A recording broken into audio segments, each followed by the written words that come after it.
I'm Don Mooers, and welcome to Montgomery Week in Review.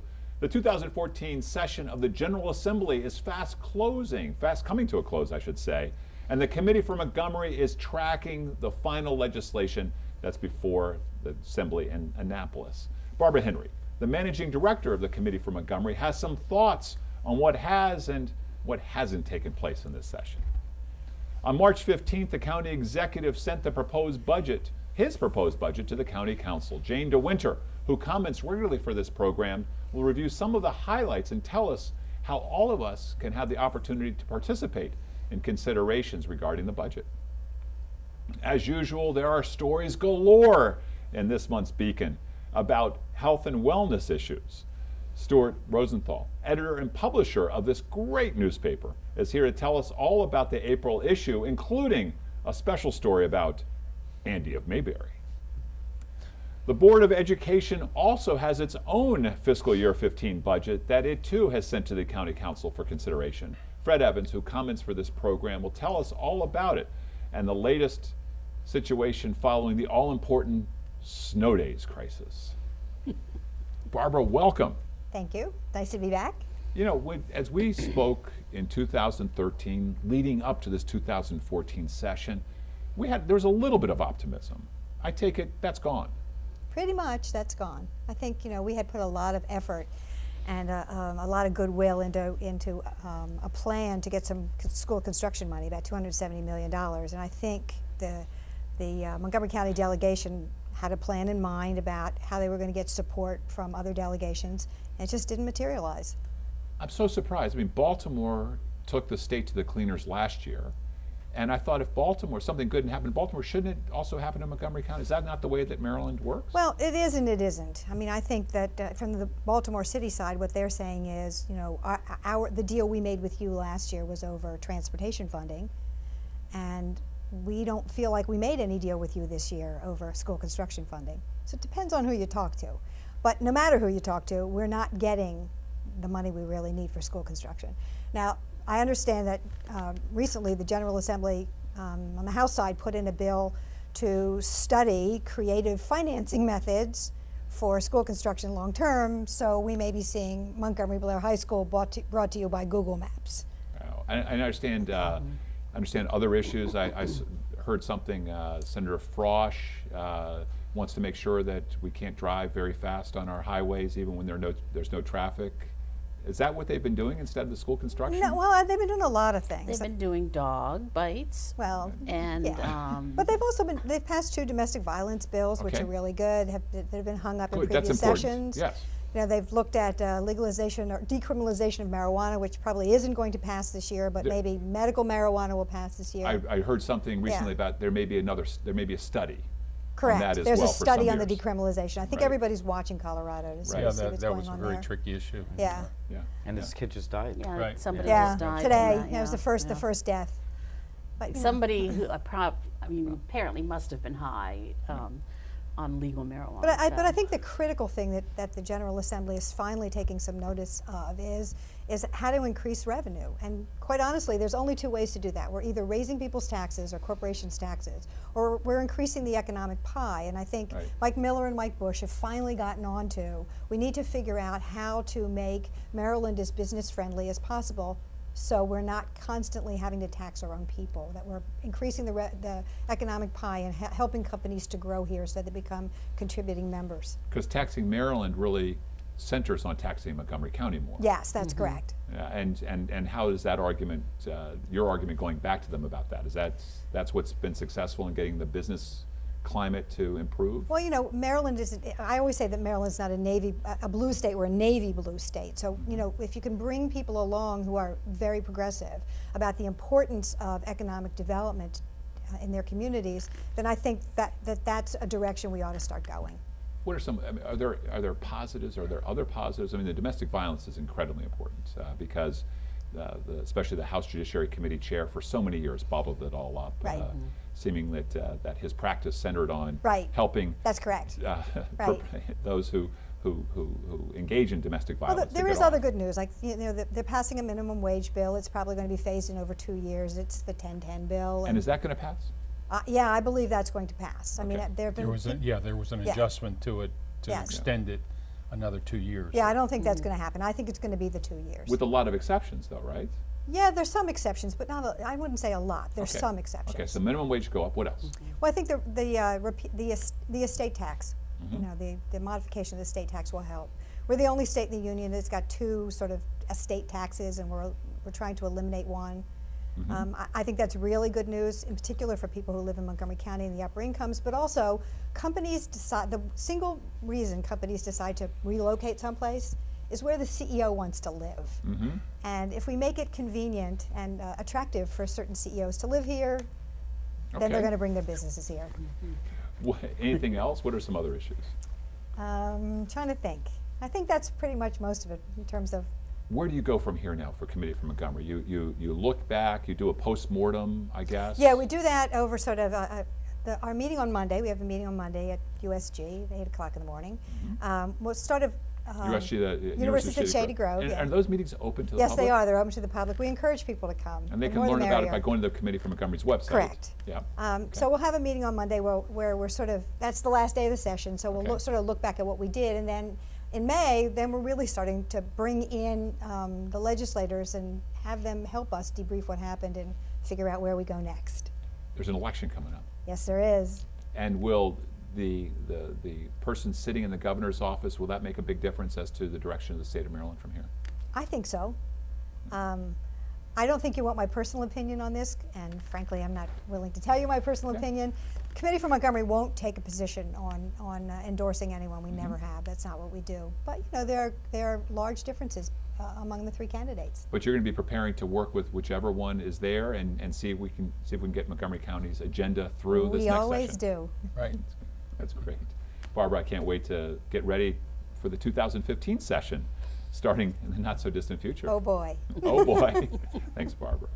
Jane DeWinter. Yes. So we're talking about budgets. What our county budget, I remember as a kid, our county budget was tiny compared to what it is now. Well, that was a long time ago. It was a long time ago, before I went through these flour mills to discolor my hair. So what? But that was probably your bedtime stories when you were 4 and 5, right? The budget. Well, so give us a parameter. What is the total size of the executive's budget that he submitted to the county council? Goodness, you would ask me that. It's 4-point-something billion. Okay.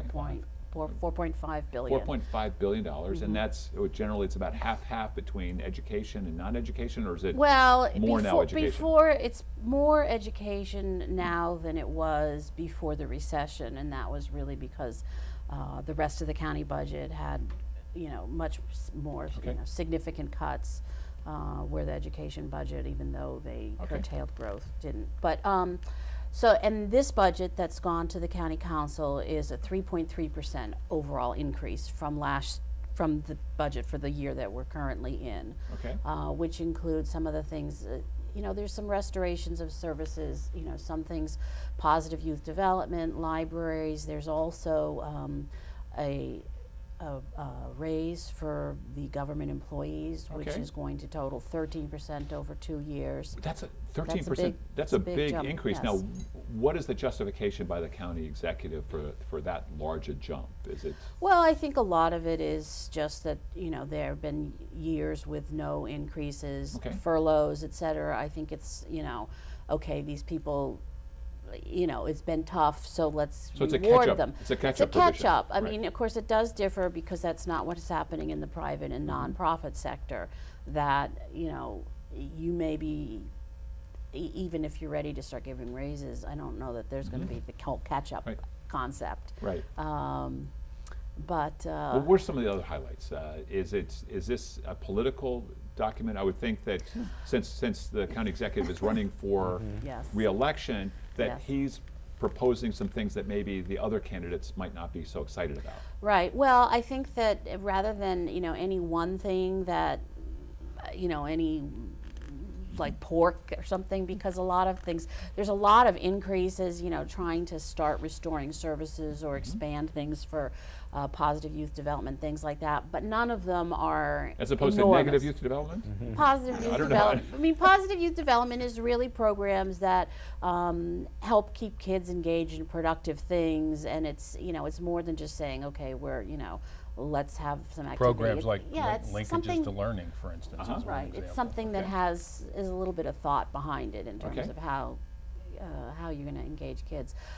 There's some things, you know, like one of the things as my other hat as chair of the Commission on Children and Youth, Uh-huh. extending the ride-on hours Right. for youth. That's Okay. in the budget. That's something that kids have really talked about a lot. So, and there is money for libraries. There's money Okay. for, you know, some transportation, some public safety Increasing, things. I think 70 offers, I may not have this accurate, 70 police officers, I believe, is in Okay. is in the Public budget, too. safety. But going back to, you know, the whole thing, is this a political budget? I actually think it's interesting because, so we have Ike proposing this budget, which has got some moderate restorations of services that, you know, he had to cut.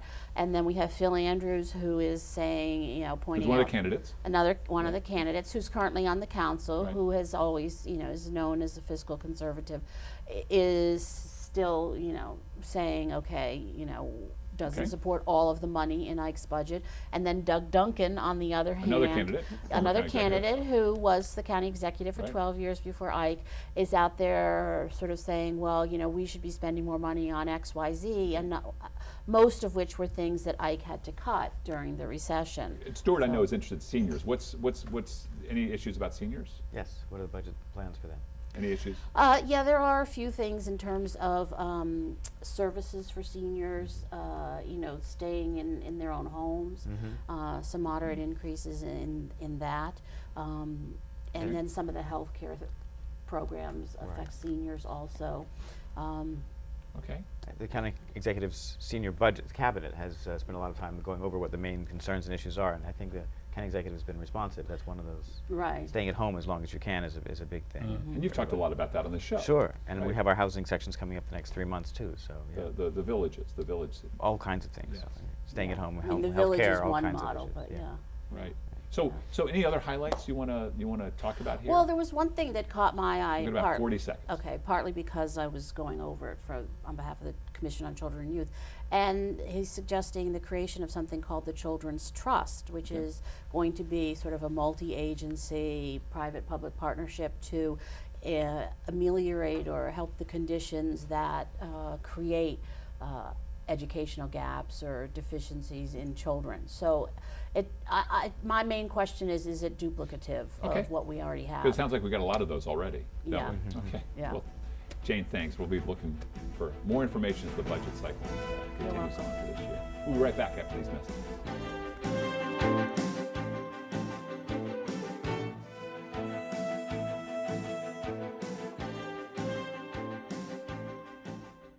And we're back. Stuart, welcome back. It's Thank you. always Thank you, Don. Great to talk about what's going on in the Beacon. Yeah. So what is going on in the Beacon? Well, let's start with a little bit of sort of bad news. Sugar. We all like sugar. It's nice and sweet. Sugar- It makes why things is good. sugar bad What's the news? matter? Yeah, it's natural. Why not? You know, we all know it's sort of empty calories. That it's, you know, it gives you energy, but not really much in the way of vitamins and minerals. But a study was recently done. It's not a controlled study, but they looked back at the national health surveys from 20, 30 years, and then they followed those individuals to see how long they lived and what they died of, and all. And they found some very interesting correlations, which after going through the statistical whatnot, shows that the sugar itself is really responsible for it. If your budget, I'm on the old topic, if your diet is Don't buy sugar, 10% or less sugar, you're doing in pretty good shape. Yeah, but it's only like 10% of the population have that. If your diet is 25% or more sugar, then your risk of early death from heart problems is 3 times that of those who have 10% or less. Who did the study? Oh, I'm sorry. You know, I don't remember. It's in the article. You have to Certainly pick up the wasn't the Beacon. National and- Sugar Coalition. No, it Is wasn't. any sugar? Yeah, that's what I was going to This was ask. added sugar. But added is, sugar. but does And- is it just like, okay, cane or beet sugar, or No, does it make a sugar? difference No, the no, high that fructose? doesn't matter. Doesn't matter. At least in the study, because this was done, goes back to surveys from the 80s and goes into 2000. But the point is that even if you're not obese, you know, even if you were normal weight, this additional sugar in your diet from sodas, like you said, 9 teaspoons of sugar in a can of soda, 13 teaspoons of sugar in a sweet roll. These kinds of things which are added, you know, to make, everything has sugar in it basically nowadays. It all adds up quickly. But and if it can affect. doesn't matter whether it's fruit sugar, like natural fruit sugar. Well, what natural, is they that? say, yeah. So if I They eat an apple, Right, they it's didn't better count than that. dr- They did not count Okay. real, you know, So you're calories saying- that are useful. They you're only saying counted added sugar. added sugar, which Right. is, you know, without So basically vitamins or minerals, any sweetening, kind. yeah, Just for sweetening, sweetener, yeah. no additional fiber, no additional benefit that will help you stay healthy. Just the added sugar, but it's in so many things we buy and And eat. how about artificial sweeteners? They, have the this same particular effect? study did not address that. Artificial sweeteners have their own problems, but I don't think there have been any recent studies that show that the current artificial sweeteners that we're using in the dosages that people eat it will cause any harm. Stuart, I got to That's put my a stop to understanding. this. Yeah, too much bad news. Right. Good news. Good news. Oh, Andy Griffith, is that you want to talk about the Andy No, Griffith what story? about health good news? Yeah, the health good news. Well, it was just about the food expiration dates, right? Okay. We talked about that earlier. The issue there is that people assume that the dates put on food products mean, oh, it's not good after this date. And even if it says sell by, people sort of say, well, okay, it's really not going to be good, I shouldn't buy it. We waste $1 billion or more of food every year in this Wow. country because of throwing things out that don't need to be thrown out. Well, but don't you think that part of it is because different types of food, the date on it means different Well, things? you think, right. Well, the point is, everybody assumes it's a federal thing, it's some kind of a law. No, it's only the manufacturer's date.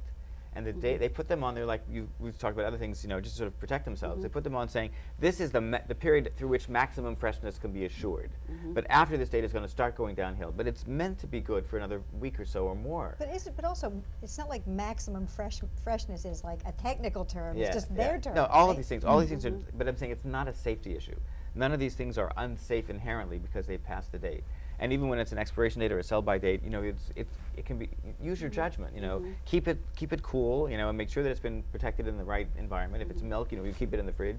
And things freeze well, things refrigerate well if they're kept cold enough. People don't keep their fridges cold enough. Anyway, lots of ways we can save from this food wastage. And keep in mind that when you waste all this stuff, all the other prices go up to compensate for it. One of the interesting sections of the Beacon is often the travel Yes. section.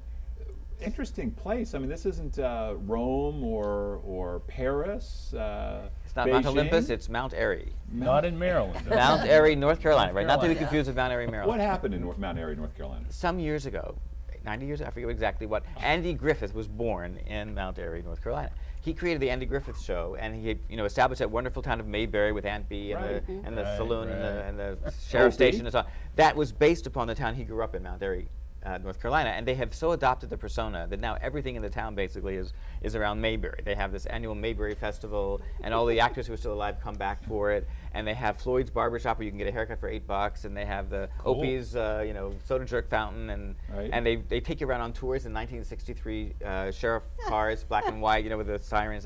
So it sounds like a lot of fun. When is the festival? I think it's in the spring. Okay, I I was got to just get gonna that say, on my it's Yeah. amazing the things that people get amused by. No, All of us boomers remember it. I know, I fondly. know. It's our It's like childhood. nostalgia, Yeah, you it's know. like Yeah. Disneyland, isn't it? Yeah. Yes, it Yeah, sounds like it does fun. sound like it should be. And there are other just things. a There's section also of a nice Disneyland. area with you know, hiking trails and, you know, beautiful Can countryside. you get and locked stuff. up in the jail? Yes, I think so. That's the most I think important. they charge you for it, but I think Can you can lock yourself up like Otis? Right, they mentioned that. Otis, what? I know. I was working on Otis. The Beacon's going to be organizing bus trips down to Mount No, Airy? I haven't thought of that one, but that's a good idea. I think Maybe the county ought to do it, raising money for a the nonprofit budget. could Right. be created. There you go. There you The go. Well, it Mayberry should be Fund. senior trip.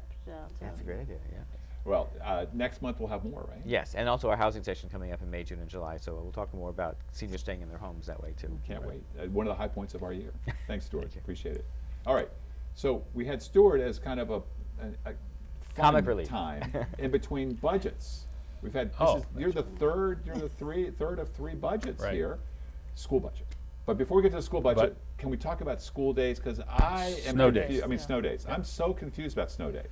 Okay, I have to start with a story about snow days, my introduction to snow days.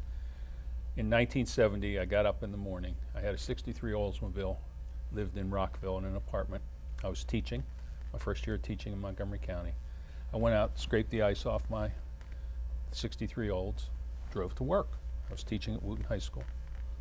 I got there, and no one was in the parking lot.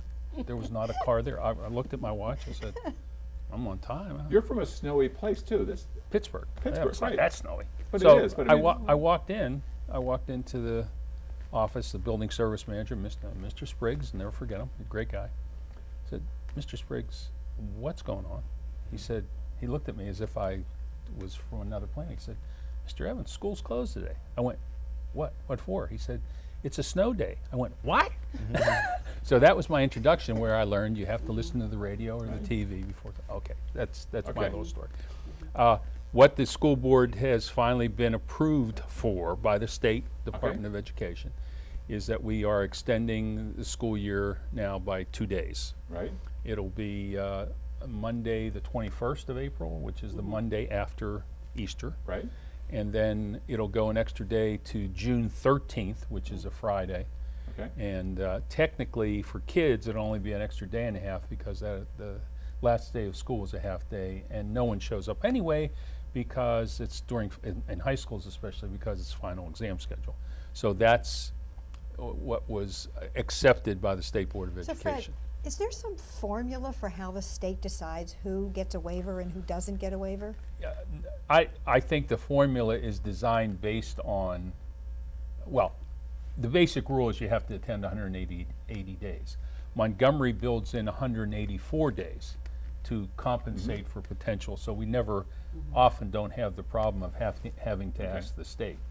But the formula was developed by the State Department of Education, Right. who allowed the state I superintendent. don't Hey, think it's guys, I don't want to go too far down this Yeah. road. Okay. Yeah, we got other budget It's a hot issues. issue though. But the well, most, but it does cost money though Yeah, oh to, yeah, oh to yeah, oh yeah. have school another day, because people got paid even on the snow days. Yeah. all right, so let's talk about the budget. The budget, it's you were saying 60% of the overall I county think budget it's now is it's school? about less, 60%, 55% Yeah. of the overall. I didn't do that math, but it's definitely over 50%. Highlights. The budget is a $2.3 billion budget. And just some stats, we have about 152,000 students in the school system, 202 schools, 25 high schools, et cetera, et cetera. There are additions in the budget, a lot of classroom additions, school-based additions, additional, for instance, additional mathematics teachers in 8 high schools, Okay. or schools where students need additional help. Okay. We have about, I think it was 27 additional elementary school teachers in, Okay. and especially, quote, high poverty areas where they need additional help. Students may need additional Okay. help. There are small increases in the employee compensation. Okay. Not of the 13% that we see No, with no, the, that has But nothing to you do. probably can expect that next year then. Well, I mean, if you that's don't what know. the- That's- but if that's that's what a the county workers get. But it's a then, you know. negotiations process, though. It's a collective bargaining And that's process. over 2 years, remember? That's right. Yeah. That's right. The 13% is over 2 years. So there are small increases in a variety of different budget issues. Are you excited about this budget? We got a little bit over a minute here left. Unfortunately, we could go on for a whole show on this. But are you excited I've about been this? or is around this so just long, I don't get excited about budgets. What I get excited about is to continue to support, and I'm prejudiced, I state that to all of you, continue to support the education system in Montgomery County. And ask hard questions. I think questions have to be asked of, is this appropriate for this particular year? But I think the budget is within the means, and it's above, we're not even talking about maintenance of effort, which is another political issue, but it's above the maintenance of effort that's required and that's a problem, because then the next year you Right. have to Maintain when you that. go You're about, resetting. you have to That's the maintain it floor, and go about. right. That's right, that's the floor. So What does it say about the superintendent, this budget? Do we learn more about him through the presentation of this budget? I think what you learn is that it looks as if he has been listening to the feedback, and I don't think it doesn't seem to be controversial. No, I mean, I don't know that 20 there's, seconds left. it's fitting in sort of his thing of sort of incremental changes, because Right, there okay. isn't really anything sweeping. Right. Okay. So incrementalism in Montgomery County schools, but still going for excellence, right? And that's not what she said. She said the budget was incremental, not the Montgomery County School. Well, on that note, that's our final word. Thank you, Fred. And Thank you. all of you for joining me today, and thank all of you in the viewing audience for joining us for this week's edition of Montgomery Week in Review. I'm Don Mooers. Please join us next week at this very same time.